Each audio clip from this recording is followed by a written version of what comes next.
Hello बच्चों, good evening. आप सभी का एक बार फिर स्वागत है द ऑनलाइन कोचिंग के लर्निंग प्लेटफॉर्म पे। तो लास्ट टाइम में हम लोगों ने ठोस अवस्था में चुंबकीय गुणों के बारे में सारी बातें कर ली थी। विद्युतीय गुण भी पढ़ लिए थे, अर्धचालकों के प्रकार भी पढ़ लिए थे, चुंबकीय गुणों की बातें भी कर ली थी। आज के लेक्चर का जो हमारा टॉपिक होगा वो होगा ठोसों के परावैद्युत गुण। और आज के लेक्चर में ही एक और चीज भी पढ़ेंगे, ब्रैग समीकरण। और इन दो चीजों को पढ़ने के बाद ये जो हमारा चैप्टर होगा वो पूरी तरह से हमारी तरफ से कंप्लीट हो जाएगा। फिर आपकी खुद की मेहनत रहेगी, आपको खुद पढ़ना होगा, क्योंकि जब तक सेल्फ स्टडी नहीं करोगे, बिना सेल्फ स्टडी के कुछ होने वाला नहीं। तो सबसे जरूरी बात यही है कि आज चैप्टर खत्म हो रहा, पूरे चैप्टर का रिवीजन करिए, सेल्फ स्टडी करिए, अच्छी अच्छी किताबें पढ़िए, जो भी आपके पास किताब हो, ठीक है। आप उस किताब को एक बार पूरा, सबसे पहला टारगेट अपना एनसीईआरटी की बुक पढ़ो। एनसीईआरटी की बुक पढ़ोगे, आनंद आ जाएगा, एकदम गारंटी से बता रहे हैं, मजा आ जाएगा पढ़ने में। उसमें बहुत अच्छा अच्छा लिखा हुआ है। एनसीईआरटी की बुक पढ़ने का सही तरीका यही होता है, जब आप एक बार चैप्टर पढ़ चुके होते हो, फिर एनसीईआरटी की बुक आप पढ़ोगे तो आपको देखो बहुत ही मजा आएगी बुक पढ़ने में, फिर आपको समझ में आने लगेंगी चीजें। बहुत बच्चे कहते हैं कि सर एनसीईआरटी हम पढ़ते हैं तो हमको अपने से समझ ही नहीं आती, क्या करें। तो सही तरीका यही होता है बेटा, जब आप एक बार चीजों को, सारी चीजों को पढ़ चुके हो, अब आप एनसीईआरटी को फिर से पढ़ोगे अपने से, तो आपको बेहतर तरीके से समझ में आने लगेंगी सारी चीजें, ठीक है। तो हमारा यही कहना है, चैप्टर खत्म हो रहा, आराम से चीजों को पढ़ो। जितनी बार आप बुक को पढ़ते हो, जितनी बार चीजों को पढ़ोगे, आपको कोई ना कोई नई चीज मिलेगी। नई चीज मिलेगी तो पुरानी चीज को ही नई तरीके से आपको नए तरीके से समझने का एक तरीका मिल जाएगा, नया तरीका मिल जाएगा। तो सीधी सीधी बात यही है कि अपने से सेल्फ स्टडी करनी है। टीचर पढ़ाता है, टीचर गाइड करता है, लेकिन वो आपको सारी चीजें रटा नहीं सकता, वो आपको सारी चीजें आपकी बुद्धि में डाल नहीं सकता। आप उस टाइम, पर्टिकुलर टाइम तक समझ जाते हो, फिर उसके बाद आपका ही काम रहता है कि आप रिवीजन से, सेल्फ स्टडी से उस चीज को अपने अंदर बना के रखो। तो ये काम आपका रहेगा आज के बाद, कि आप इस चैप्टर को कैसे कमांड करते हो वो आपके हाथों में। चैप्टर को कमांड करने के लिए सबसे जरूरी चीज बुक पढ़ना। अगर कोई टीचर कहता है कि नहीं मैं पढ़ा दूंगा, तुम सर्वज्ञानी बन जाओगे, बुक पढ़ने की जरूरत नहीं है, बुक से क्वेश्चन लगाने की जरूरत नहीं, मैं तुमको सब कुछ दे दूंगा, यकीन मानो 100% तुमको बेवकूफ बना रहा है, वो एकदम चूतिया बना रहा है, इतना समझ लो, ठीक है। तो ये बात ही कभी मत सोचना कि बेटा किसी भी सब्जेक्ट पर कमांड बनाने के लिए बुक पढ़ना बहुत जरूरी होता है। तो बुक पढ़ने की आदत डाल दो, सारी चीजें सही हो जाएंगी जिंदगी में। चलो देखो, तो सबसे पहले हम आज बात करेंगे ठोसों के परावैद्युत गुणों की। परावैद्युत गुण क्या होते हैं भाई? परावैद्युत गुण ऐसे गुण जो क्या होते हैं भाई, कुछ अचालक पदार्थ होते हैं, अचालक पदार्थ जिनमें विद्युत धारा का प्रवाह नहीं होता, जिनमें द्विध्रुव पाया नहीं जाता। कारण क्या होता है?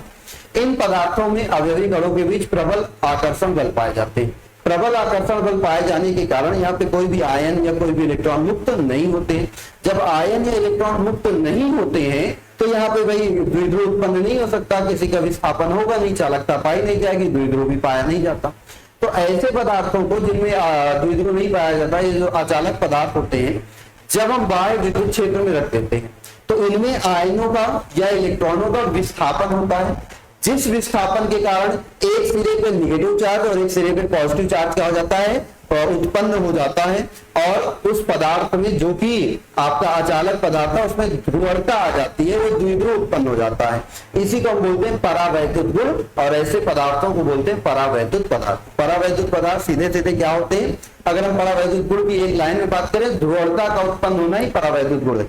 ध्रुवणता का उत्पन्न होना ही क्या है? परावैद्युत गुण है। किसी पदार्थ में अगर ध्रुवणता उत्पन्न हो गई, इसका मतलब उसमें परावैद्युत गुण पाया जा रहा है। तो जब अचालक पदार्थों को बाह्य विद्युत क्षेत्र में रखते हैं तो विद्युत क्षेत्र का जो धन सिरा होता है उसके इलेक्ट्रॉन को आकर्षित करता है, विद्युत क्षेत्र का ऋण सिरा उसके क्या करता है? धन आवेशित आयनों को आकर्षित करता है, जिससे इलेक्ट्रॉन एक साइड विस्थापित हो जाते हैं, जो धन आवेशित आयन होते हैं वो एक साइड चले जाते हैं, और एक साइड पॉजिटिव चार्ज आ जाएगा, एक साइड निगेटिव चार्ज आएगा और द्विध्रुव बन जाएगा, ध्रुवणता उत्पन्न हो जाएगी। यही परावैद्युत गुण होते हैं। तो वही यहाँ पे लिखा हुआ है कि कुछ यौगिक जिनमें परमाणु आयनों तथा इलेक्ट्रॉनों प्रबल बंध से जुड़े होते हैं और उनमें इलेक्ट्रॉन अथवा आयन स्वतंत्र नहीं होते हैं, जिससे वो अचालक की तरह व्यवहार करते हैं। लेकिन जब इनको हम क्या करते हैं, बाह्य विद्युत क्षेत्र में रखते हैं, तो इलेक्ट्रॉनों के विस्थापन के कारण इनमें द्विध्रुव उत्पन्न हो जाता है। यही परावैद्युत गुण कहलाता है। ये पदार्थ परावैद्युत पदार्थ कहलाते हैं। स्क्रीनशॉट ले लो, हम आपको समझाते हैं। मान लो कोई अचालक पदार्थ है, ये इसका नाभिक है और इसके चारों क्या कर रहा है? इलेक्ट्रॉन घूम रहा है। हमने इस पदार्थ को बाह्य विद्युत क्षेत्र में रख दिया, बाह्य विद्युत क्षेत्र में रख दिया।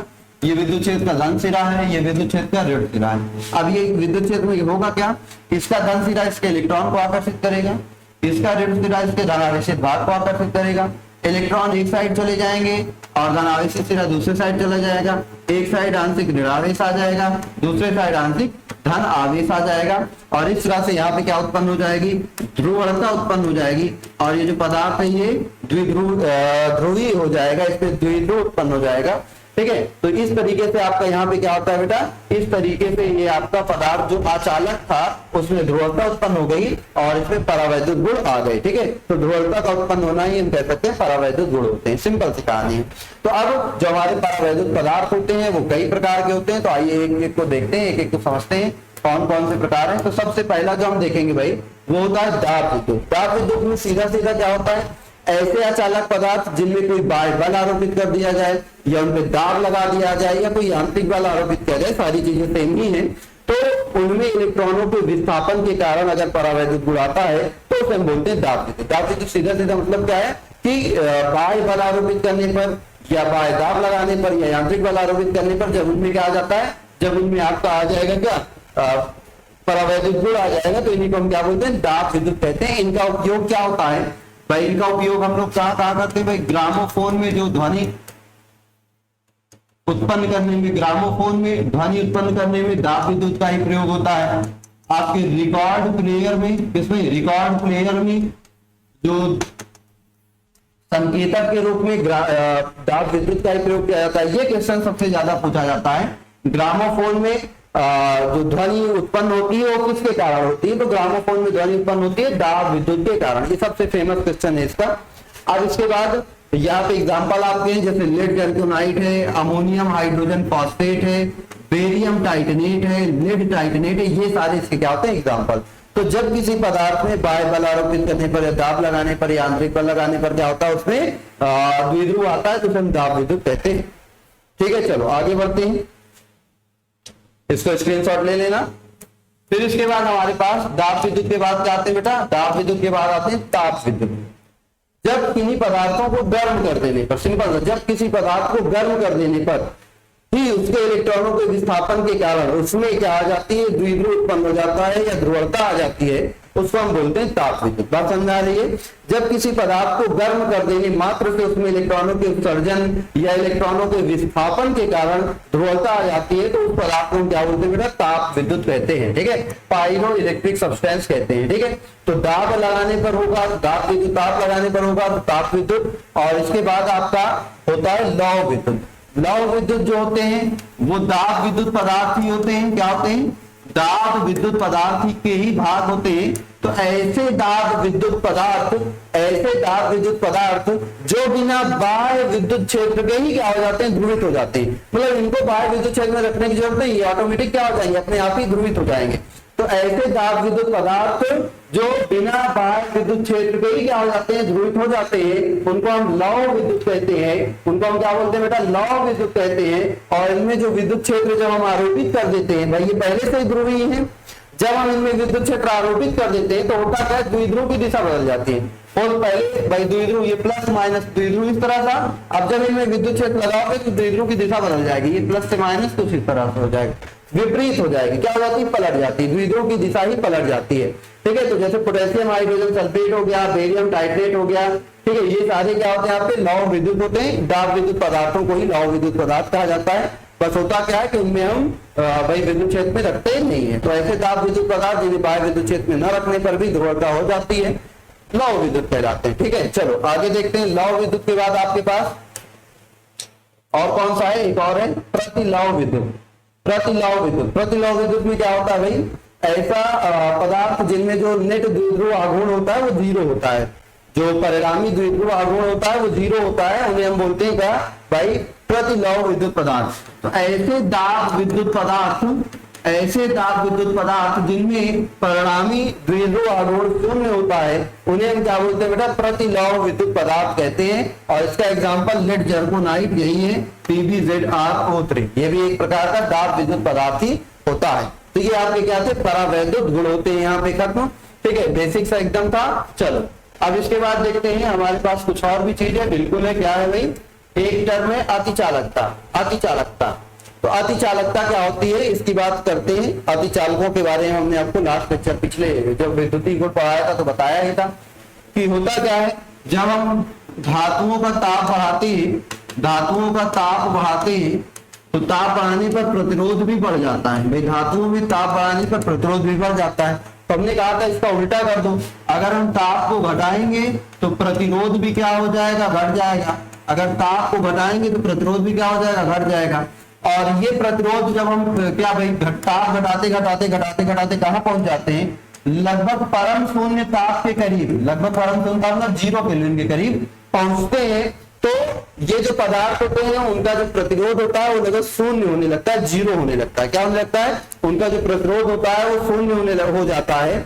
और जिस कंडीशन में पदार्थ का जो प्रतिरोध होता है वो शून्य हो जाता है, उस कंडीशन में वो अतिचालक की तरह व्यवहार करता है, मतलब उसमें अतिचालकता का गुण उत्पन्न हो जाता है। ठीक है, तो ऐसे पदार्थ जिनका प्रतिरोध शून्य होता है, सिंपल से क्या कहें, ऐसे पदार्थ जिनका प्रतिरोध शून्य होता है वही कहलाते हैं अतिचालक। कैमर्लिंग-ओम्स ने इसकी क्या की थी, खोज की थी। और ताप बढ़ाने पर क्या होता है, प्रतिरोध बढ़ता था धातुओं का, तो इन्होंने ताप घटाया धातुओं का और परम शून्य ताप के निकट देखा कि जो धातुएं हैं उनका जब ताप परम शून्य ताप के निकट आता है तो उनका प्रतिरोध शून्य हो जाता है। और इस कंडीशन में प्रतिरोध शून्य होने पर ये धारा के प्रवाह का विरोध नहीं करते हैं, और धारा प्रवाह का विरोध न करने वाले पदार्थ ही अतिचालक कहलाते हैं, और इनका यही गुण अतिचालकता कहलाता है। जैसे मरकरी एग्जांपल देख लो, मरकरी को क्या करने पर 4.2 केल्विन तक ठंडा करने पर इसका प्रतिरोध का मान शून्य हो जाता है, इस ताप पर ये अतिचालक होती है। इसी तरह से हमारे पास 20 से 25 धातुएं हैं जो अतिचालक की तरह व्यवहार करती है, और कहां से, 0 केल्विन से 20 केल्विन के बीच, इस ताप के बीच 0 केल्विन से 20 केल्विन टेम्परेचर के बीच जो हमारी धातुएं होती हैं वो क्या करती हैं, अतिचालक की तरह व्यवहार करती है। ठीक है, तो इसको भी स्क्रीनशॉट ले लो, फिर हम लोग बढ़ते हैं आगे।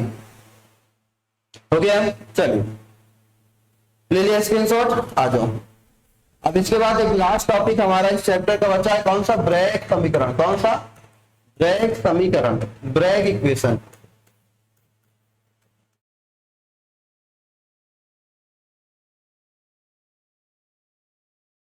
Bragg equation.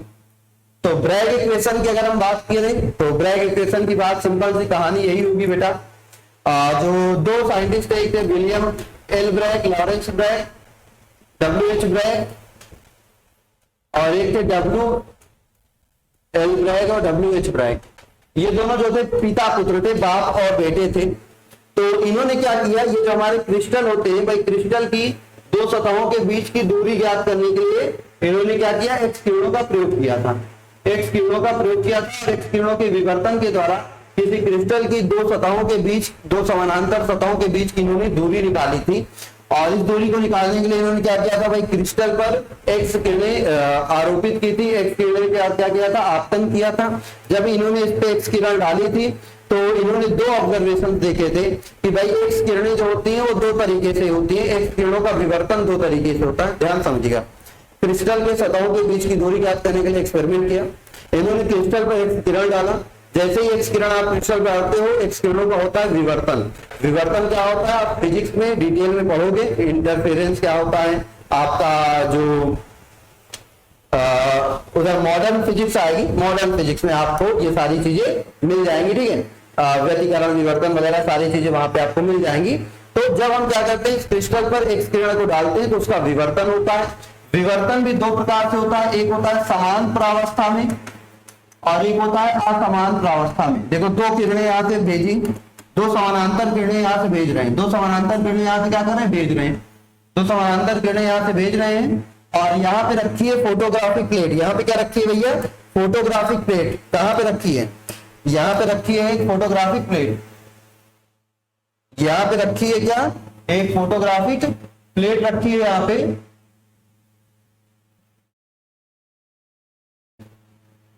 यहाँ पे एक फोटोग्राफिक प्लेट लगी हुई है, ठीक है।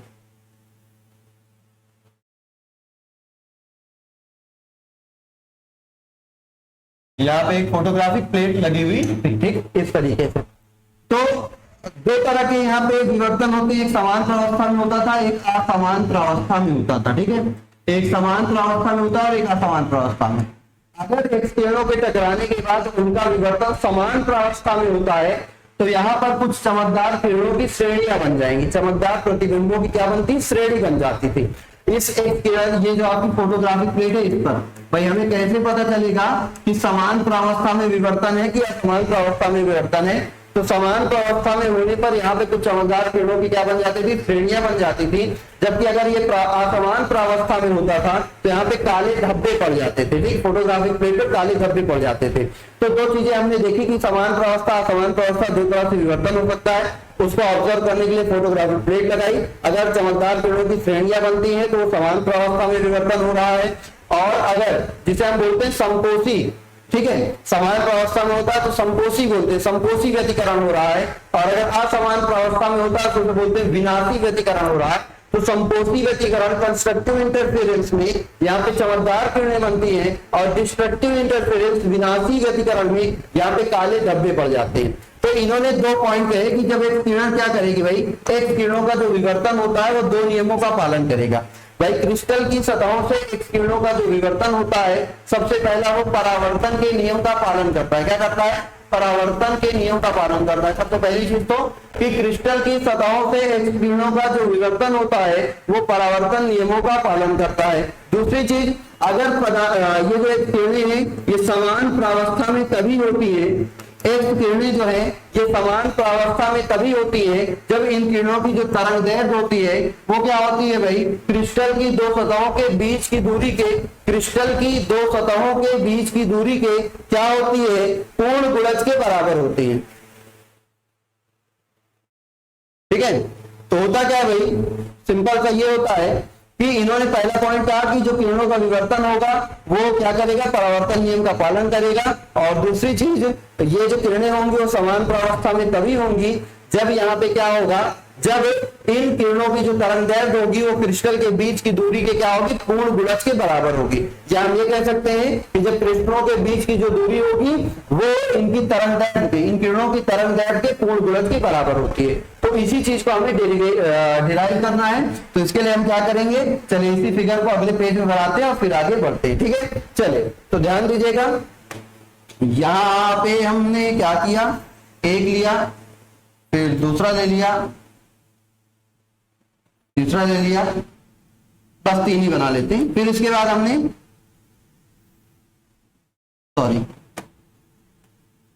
एक किरण ये भेजी, दूसरी एक्स किरण ये भेज दी, ठीक है, फिर एक एक्स किरण ये भेज दी, फिर दूसरी एक्स किरण ये, इसके बाद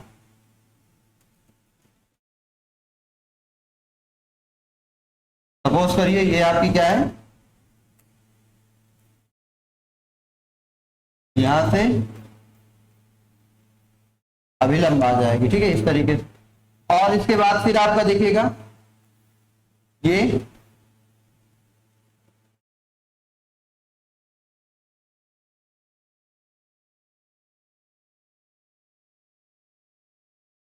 ठीक है,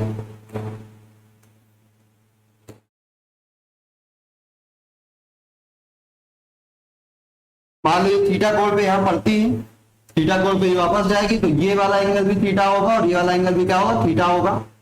अब देखो ये दोनों किरणें समान रूप से यहां से चलती हैं भाई, मान लो ये पी किरण है, ये क्यू है, ये एम तक गई और ये एन तक गई, ठीक है। तो ये आपका जो पी है, पी और एम, ये किरण जो है पी एम की तुलना में ये जो क्यू और एन है, पी एम की तुलना में ये जो क्यू और एन है, ये किरण देखो इतना एक्स्ट्रा चली भाई, यहां तक दोनों किरणें समान आई हैं, लेकिन ये जो क्यू किरण है ये इतनी दूरी एक्स्ट्रा चली है। इसी तरीके से इधर से एम किरण और एन किरण यहां तक समान दूरी चली है, लेकिन ये एन किरण ने इतनी एक्स्ट्रा दूरी चली हुई है। तो ये जो एक्स्ट्रा दूरी है, इस एक्स्ट्रा दूरी की हमें क्या करना है, कैलकुलेट करना है। इसको कैसे कैलकुलेट करेंगे, दो सतहों के बीच की दूरी मान ली डी, क्या मान ली डी, चलो इनको नाम दे देते हैं ए बी सी और यहाँ पे रख देते हैं डी, ठीक है। ये अब देखो हमें यहाँ पे दो समकोण त्रिभुज दिखेंगे, एक दिखेगा त्रिभुज ए बी डी, क्या दिखेगा, त्रिभुज ए बी डी। तो त्रिभुज ए बी डी में ले लो, देखो अतिरिक्त चली गई दूरी कितनी है, ए बी, भाई क्यू किरण द्वारा अतिरिक्त चली गई दूरी है ए बी और एन किरण द्वारा अतिरिक्त चली गई दूरी है बी सी। तो यही पथ अंतर है, यही दोनों मतलब दो समानांतर किरणों के बीच जो पथ का अंतर है, मतलब कितना पथ का अंतर आया है, दूसरी किरण ने कितनी दूरी एक्स्ट्रा चली है, ये जो पथ का अंतर होगा, ये जो पथ का अंतर होगा, ये क्रिस्टल के बीच की दूरी, हम ये कह सकते हैं कि ये जो पथ का अंतर होगा ये इनके तरंग दैर्घ्य के समानुपाती होना, सॉरी पूर्ण गुणज के बराबर होना चाहिए। पहले ध्यान समझ लो फिर बताते हैं। क्यू किरण ने एक्स्ट्रा दूरी चली है ए बी, चलो ए बी की वैल्यू कैसे निकालोगे भाई, ये cos थीटा है और आपको विकर्ण कर्ण का मान पता है, और ये क्या है, लंब है, तो लंब बटे कर्ण किसमें आता है, लंब बटे कर्ण आता है साइन थीटा। तो अगर यहाँ पे हम साइन थीटा लेंगे तो साइन थीटा बराबर हो जाएगा BD लंब बटे कर्ण, कितना, ये हो जाएगा आपका AB, यही तो होगा, उल्टा कर दिया, लंब बटे कर्ण ना, AB बटे BD, AB बटे BD, AB बराबर, यहां देखो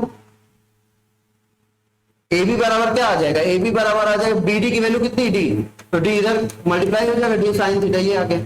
दूसरा त्रिभुज ले लो, दूसरा त्रिभुज BCD, ये भी तो है, तो त्रिभुज BCD में, त्रिभुज BCD में, तो त्रिभुज BCD में क्या है बेटा, त्रिभुज BCD में ध्यान दीजिएगा, यहाँ पे क्या है, अब हम आपको बात करते हैं साइन थीटा, फिर से ले लो, तो भाई ये लंब हो जाएगा BC और कर्ण BD ही रहेगा, तो BC बराबर क्या हो जाएगा, BC बराबर हो जाएगा D साइन थीटा, ये भी आ जाएगा। अब ध्यान से सुनिएगा, हमने क्या कहा कि इस दूसरी किरण द्वारा चला गया जो पथ अंतर है, जो एक्स्ट्रा दूरी है, इस दूसरी किरण ने AB प्लस BC इतनी दूरी इस पहली किरण से अधिक चली, क्योंकि पहली किरण और ये दोनों यहां तक समान दूरी है, यहां तक समान दूरी है, बस दूसरी किरण में इतनी दूरी एक्स्ट्रा चली है, तो जो एक्स्ट्रा चली गई दूरी है वो इसकी एक्स किरण की तरंग दैर्घ्य की पूर्ण गुणज के बराबर होनी चाहिए। n का मान 1 2 3 4 कुछ भी हो सकता है। अब इसकी वैल्यू क्या थी, d साइन थीटा, इसकी भी वैल्यू क्या थी, d साइन थीटा, ये क्या आ जाएगी n लैम्डा, ये आ जाएगा 2d sine theta is equal to n lambda, और यही हमारा क्या है भाई, इसी को हम बोलते हैं ब्रैग्स समीकरण। क्या बोलते हैं बेटा, ब्रैग्स समीकरण के नाम से इसी को जानते हैं। और ये हमारा अंतिम पॉइंट था, अंतिम टॉपिक था इस चैप्टर का, और ये टॉपिक यहीं से होता है बेटा खत्म। ये टॉपिक यहीं से क्या होता है, खत्म होता है, मतलब ये चैप्टर भी यहीं से हो जाता है खत्म। ठीक है, अब इस चैप्टर का आप एक बार क्या करो, रिवीजन कर लो, और हम आपको इसके न्यूमेरिकल की क्लास दे देंगे। ठीक है, तो इस चैप्टर की जो एनसीईआरटी के न्यूमेरिकल्स है वो पूरे हम सॉल्व कराएंगे, वो सारी चीजें आपको कराएंगे, और आप आज पूरे चैप्टर का एक बार रिवीजन कर लीजिए। आप एक बार पूरे चैप्टर को ढंग से पढ़ लीजिए, जिन्होंने नहीं भी पढ़ा हुआ है वो भी पढ़ ली, आपको एक मौका हम दे रहे हैं, आप पूरी चीजें पढ़िए। जो भी डाउट हो आप कमेंट बॉक्स में डाउट अपना लिख दीजिए। अगली क्लास जब मैं लूंगा तो आपकी यूट्यूब पर ही डाउट क्लास आपको एक तरह से कह सकते हैं, उसमें जो भी डाउट होंगे आपके कमेंट बॉक्स में वो बता देंगे, उसके बाद हम आपको न्यूमेरिकल्स भी करवा देंगे। तो ये आपकी जिम्मेदारी रहेगी कि अगर आप पढ़ना चाहते हो, अच्छा आप अच्छी चीजें लेना चाहते हो तो ये कर सकते हो, अदरवाइज कोई बात ही नहीं। हाँ, कुछ बच्चों के कमेंट आ रहे थे पिछले क्लासेस में, कॉल भी आए, मैसेज भी आए कि सर ये जो कोर्स है आपका, जो TOC लर्निंग ऐप पर बटर बैच का कोर्स है केमिस्ट्री का, उसका क्या प्रोसेस है, क्या सीन है उसका, तो उसके बारे में थोड़ा सा, क्योंकि आज टाइम काफी बचा हुआ है, चैप्टर खत्म हो चुका है, तो आज थोड़ा सा बता देते हैं। देखिए बेटा, जो ऐप का हमारे नाम है, ऐप हमारा क्या है बेटा, ऐप है TOC लर्निंग ऐप। सबसे पहली चीज TOC लर्निंग ऐप, ठीक है। और इसके बाद यहाँ पे जो प्रखर केमिस्ट्री नाम से बैच बने हुए हैं, किसके भाई, प्रखर केमिस्ट्री नाम से बैच है, जिसकी फीस मात्र कितनी है बेटा, पूरे साल की फीस है 599। आप कहीं से भी कंपेयर कर लोगे, तो कहीं से भी कंपेयर करोगे तो आपको देखोगे सबसे सस्ता कोर्स हम लोग का है यार, इतना सस्ता कोर्स नहीं होता है। आप सोचो, आप 3 महीने का रिचार्ज कराते हो अपने फोन का, 599 का 3 महीने का रिचार्ज चलता है, यहाँ तो पूरा कोर्स 1 साल 12 महीने का आपके पास सब्सक्रिप्शन है, और यहाँ पे बहुत सारी सुविधाएं भी आपको भाई, आपको लाइव क्लासेस भी मिलती है, ठीक है। उसके बाद आपको रिकॉर्डेड वीडियोस भी मिल जाती हैं, रिकॉर्डेड लेक्चर्स, लाइव क्लासेस के जो बच्चा नहीं देख पाया उस समय बाद में भी देख सकता है। उसके बाद आपको नोट्स का पूरा PDF मिल जाता है, फिर आपको पूरी असाइनमेंट, जिसमें एक असाइनमेंट कम से कम बेटा, और एक असाइनमेंट में हमने क्या किया है, हम लोगों ने एक असाइनमेंट में लगभग 200 से 250 क्वेश्चन डाले हैं, और ऐसा भी नहीं सब एक जैसे हैं, अलग अलग टाइप के। और आप यकीन नहीं मानोगे, इस बैच में JEE मेंस का सिलेबस ऑलरेडी पढ़ाया जा रहा। अगर इस बैच में आप ढंग से पढ़ लोगे या जो भी बच्चे इंट्रोल्ड है वो पढ़ लेंगे तो इतना कंफर्म जेई में आराम से क्वालिफाई कर सकते हैं, और थोड़ी सी मेहनत करेंगे उसके बाद तो एडवांस भी वो क्वालिफाई कर सकते हैं, कोई दिक्कत नहीं होगी। ठीक है, तो ये असाइनमेंट का पैटर्न भी हम आपको बता देते हैं भाई। असाइनमेंट का पैटर्न में सबसे पहले ये जो असाइनमेंट है, इस असाइनमेंट में देखो कैसे डिजाइन किया गया है, हर बोर्ड के बच्चों के लिए डिजाइन किया गया है। जैसे बिहार बोर्ड में बहुत ज्यादा ऑब्जेक्टिव आते हैं, यूपी बोर्ड में सब्जेक्टिव प्लस ऑब्जेक्टिव का कॉम्बिनेशन होता है, बहुत सारी जगह जो होते हैं वो शॉर्ट टाइप क्वेश्चन ज्यादा आते हैं जो अति लघु उत्तरीय प्रश्न होते हैं, ठीक है, जिनको हम वैकल्पिक या वैश्लेषिक प्रश्न कहते हैं। तो असाइनमेंट को उसी तरीके से ध्यान में रखकर बनाया गया है। सबसे पहले ऑब्जेक्टिव क्वेश्चन होते हैं, और ये ऑब्जेक्टिव क्वेश्चन हर एग्जाम से लिए गए हैं, हर बोर्ड के एग्जाम से, Bihar board, UP board, Rajasthan board, ठीक है, आपका झारखंड बोर्ड, जितने भी हिंदी मीडियम के बोर्ड है सारे बोर्ड के ऑब्जेक्टिव यहाँ पे लिए जाते हैं, उनको डाला गया असाइनमेंट में। फिर यहाँ पे लगभग आपको एक एक चैप्टर में 70 से 100 के बीच असाइनमेंट में ऑब्जेक्टिव क्वेश्चन मिलते हैं, इतने ज्यादा ऑब्जेक्टिव क्वेश्चन, और हर ऑब्जेक्टिव क्वेश्चन अलग अलग रहता है, अलग अलग टाइप में मिलता है आपको। आप देख सकते हो टेलीग्राम पे हमारा जो चैनल है उस चैनल पे पूरी असाइनमेंट पड़ी हुई है, आप उसको देख सकते हैं ध्यान से। ये तो पहले ऑब्जेक्टिव की बात हुई, इसमें नीट जेई के भी प्रश्न पड़े हुए हैं, प्रीवियस क्वेश्चन भी पड़े हुए हैं ऑब्जेक्टिव में। फिर ऑब्जेक्टिव के बाद आपके जो आते हैं एनालिटिकल क्वेश्चन। एनालिटिकल क्वेश्चन मतलब इसमें वैश्लेषिक प्रश्न है, इसमें क्या है बेटा, जो वन लाइनर क्वेश्चन होते हैं, जैसे कंपटीशन में वन लाइनर ज्यादा पूछा जाता है, तो लगभग 70 से 100 के बीच वन लाइनर क्वेश्चन भी पड़े होते हैं एक एक असाइनमेंट में। लगभग मैक्सिमम 80-90 तक जाता है, और मिनिमम 50 प्लस तो रहता ही है। तो वैश्लेषिक प्रश्न तो भी उसमें पूरा एक सीरीज पड़ी हुई है, और वो भी वन लाइनर, और पूरे चैप्टर को वन लाइनर में बना दिया जाता है। हम लोगों ने क्या किया, पूरे चैप्टर को वन लाइनर में बना दिया है, हर चैप्टर को वन लाइनर, पूरे चैप्टर को वन लाइनर में डिवाइड कर दिया है। तरह से किस तरह का प्रश्न हो जाता है, जैसे बच्चे के मन में होता है ये क्यों, तो उस क्यों का जवाब उसी एनालिटिकल क्वेश्चन में है। आप सॉलिड स्टेट पहले चैप्टर के नोट्स टेलीग्राम चैनल पढ़ी हुई है, आप देख सकते हो जाके।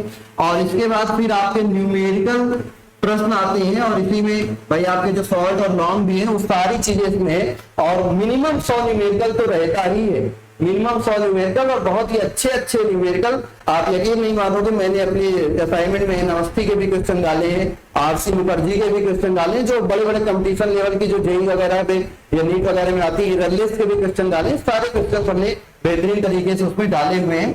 तो ये आपको सुविधा मिलती है बेटा, 600 रुपए में आप नहीं पाओगे। आप एक बुक लेने जाओगे, अगर मान लो कोई अच्छी बुक भी लेने जाते हो कंपटीशन की, मान लो नरेंद्र अवस्थी लेने जाते हो, तो इससे ज्यादा की बुक मिल जाएगी। तो जितनी भी बुक है सारी बुक का इसमें मटेरियल आपको पड़ा हुआ है, नोट्स में भी, असाइनमेंट में भी। उसके बाद इस असाइनमेंट का सॉल्यूशन भी है, ऐसा नहीं कि असाइनमेंट दे दिया गया है, असाइनमेंट का आपको सॉल्यूशन भी, डिटेल्ड सॉल्यूशन, हर क्वेश्चन का रीजन के साथ सॉल्यूशन दिया गया है। यहाँ पे असाइनमेंट का हर क्वेश्चन का हो, चाहे ऑब्जेक्टिव क्वेश्चन हो, वैश्लेषिक हो, सब्जेक्टिव हो, हर चीज का विद रीजन सॉल्यूशन भी आपको दिया गया है। उसके बाद फिर आपको एक सबसे जरूरी चीज चैट बॉक्स दिया गया है, चैट सपोर्ट दिया गया है, जहां पे क्या होता है, अगर आपको कोई भी डाउट होता है आप डायरेक्ट टीचर को चैट करिए, वहां पे भेजिए क्वेश्चन, और डायरेक्ट आपको क्या होता है, सॉल्यूशन मिल जाता है डाउट क्लास में।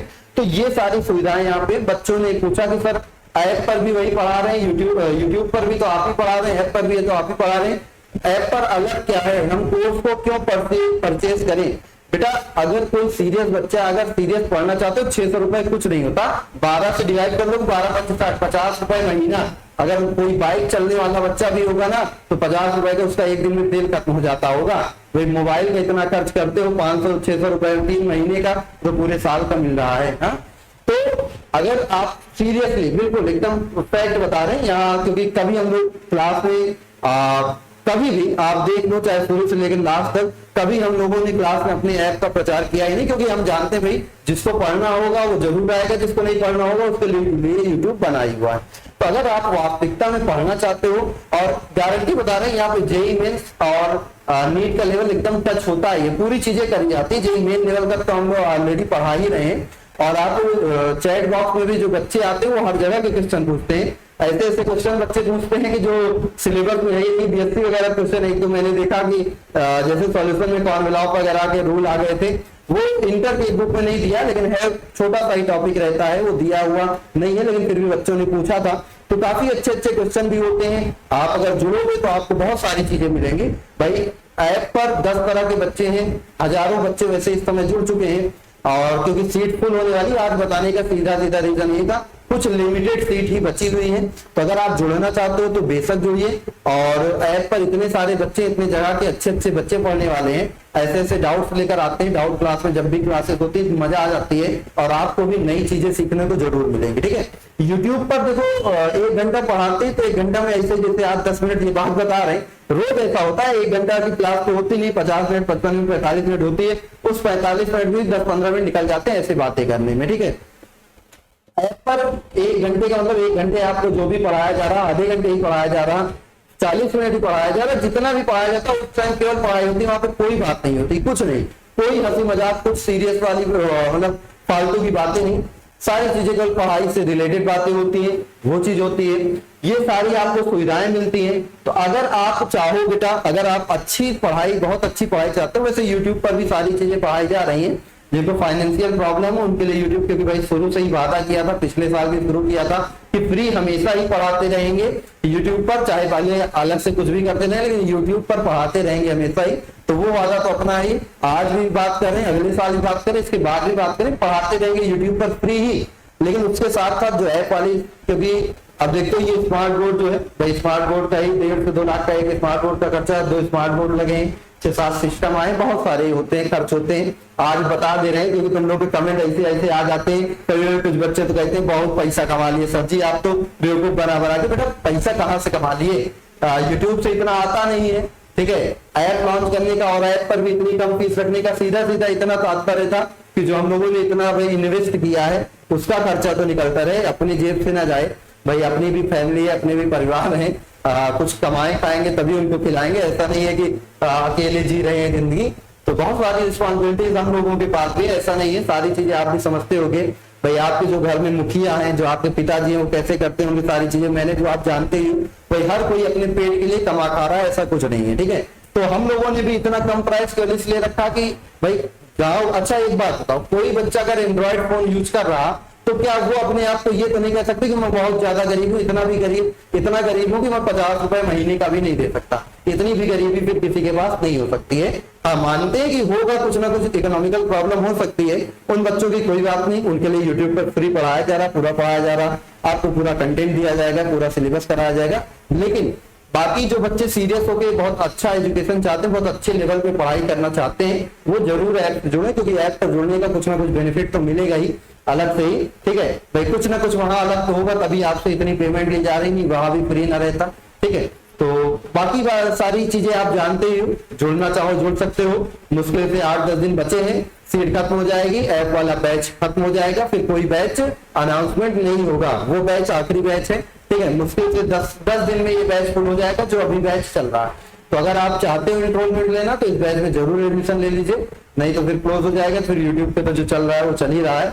ठीक है, आप ऐप वाला, अगर आपके आसपास कोई बच्चा हो तो ऐप उस बच्चे से आप पूछेगा कि ऐप की पढ़ाई कैसी है, ऐप की सारी चीजें कैसी है, आपको खुद ही पता चल जाएगा ऐप का लेवल क्या है।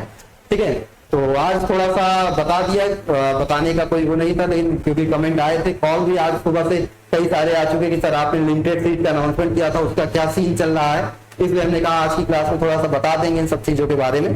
बाकी सोचिएगा, विचारिएगा, 50 रुपए महीने का कोई बहुत ज्यादा खर्च नहीं होता है। अगर आप एक सब्जेक्ट परचेज करना चाहते हो तो जरूर से करिए, हमारा तो सलाह रहेगी कि आप करिए जरूर। बाकी आपको पढ़ना है तो यूट्यूब पर फ्री है ही सारी चीजें। बाकी चलिए फिर हम लोग मिलते हैं नेक्स्ट क्लास में। अच्छा, इसके अलावा अगर जो आपके 11th वाले बच्चे, 11th वाले कोई छोटे भाई बहन होंगे तो उनके लिए भी भाई एकलव्य नाम से बैचेस बने हुए हैं, एकलव्य बैच बना हुआ है। बेटा देखो, जेईई या नीट की अगर कोई तैयारी करना चाहता है तो भाई उसके लिए सही समय तो 11th ही होता है। तो 11th वाले बच्चों के लिए जो है हम लोगों ने इस बार 11th plus NEET plus JEE, मतलब इसमें 11th के साथ साथ नीट और जेईई भी पढ़ाई जा रही और पूरा एकदम एडवांस लेवल तक यहाँ पे पढ़ाया जा रहा है। तो इसकी फीस बेटा मात्र पूरे साल की फीस 999 है। और अगर कोई बच्चा, ये 1 साल की है, अगर कोई बच्चा एक साथ 2 साल का सब्सक्रिप्शन लेता है तो यहाँ पे बेटा आपकी जो फीस हो जाएगी वो 1499, 2 साल की फीस। 2 साल में 1499 में कौन जेईई पढ़ाता है बेटा, तो आप खुद ही समझ सकते हो। अगर आपको कोई छोटे भाई बहन है, आप चाहते हो कि उनको भी अच्छी पढ़ाई मिले, अच्छी चीजें हो, तो आप उनको भी ऐप पर जरूर ज्वाइन करा सकते हो कि भाई कुछ ना कुछ अलग तो हो रहा होगा ऐप पर, तभी ये सारी चीजें हैं। ठीक है, तो बाकी आप सोचिए विचारिए, अपना जो भी डिसीजन में बोलीजिए, ऐप पर पढ़ना है ऐप पर पढ़िए, यूट्यूब पढ़ना है यूट्यूब पर पढ़िए, पढ़ाया वही जा रहा है। ऐसी चीज नहीं है कोई चीज कि वहां पे ज्यादा पढ़ा दे रहे हैं, अच्छा बहुत अच्छा पढ़ा दे रहे हैं, यहाँ पे नहीं। भाई जो लेवल यहाँ पे पढ़ाना चाहिए यूट्यूब का जो लेवल होता है उस लेवल से हम लोग काफी अच्छे हैं। बाकी अगर प्लेटफॉर्म को देखा जाए तो उस लेवल से काफी अच्छा ही दे रहे हैं, ऐसा कोई दिक्कत नहीं है।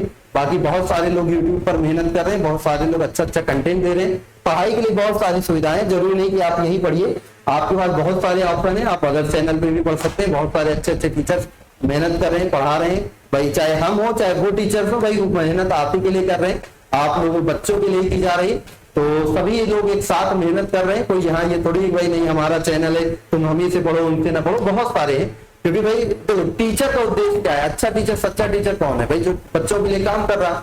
तो सारे लोग बच्चों के लिए बहुत अच्छा काम करें, आप सभी से जुड़ सकते हैं। आपको जिससे पढ़ना उससे पढ़िए, बहुत ही अच्छी चीजें आपको मिलेंगी, सारी चीजें हैं। तो चलिए फिर हम लोग मिलते हैं नेक्स्ट क्लास में, तब तक के लिए हो गई बातें खत्म, आज की क्लास यहीं खत्म करते हैं। Bye bye.